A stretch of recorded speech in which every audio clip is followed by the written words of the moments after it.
Tonight, health experts say dangerous COVID variants could push the country to a powerful new surge in a matter of weeks. We are going to see something like we have not seen yet in this country.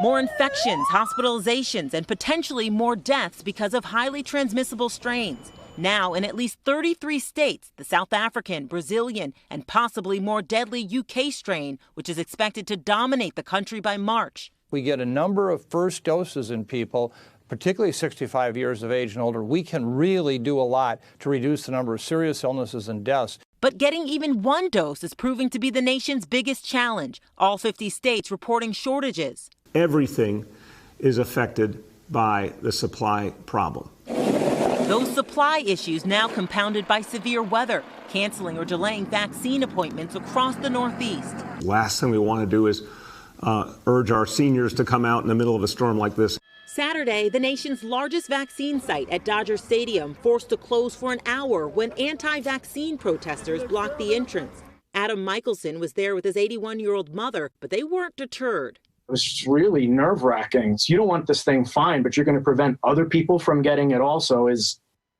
That's asinine. As much of the nation still waits for their turn to get the shot, long lines and confusion are fueling anxiety and frustration. You can't get a shot nowhere else. It's a line, or they don't answer the phone, so it's very stressful to do that. That was the case for many of these veterans in Houston, but the VA stepped up, allowing vets 75 and older to step in line. Oh, it was okay. Just don't look at the needle. And Megan joins us from Los Angeles. Megan, the CDC's mask mandate on public transportation goes into effect tomorrow night. And now we're learning the TSA has the authority to enforce that order. Kate, that's right. The acting secretary of the Department of Homeland Security is just signed an emergency document that allows for these TSA agents at the airport to make sure that passengers are wearing their masks. Kate?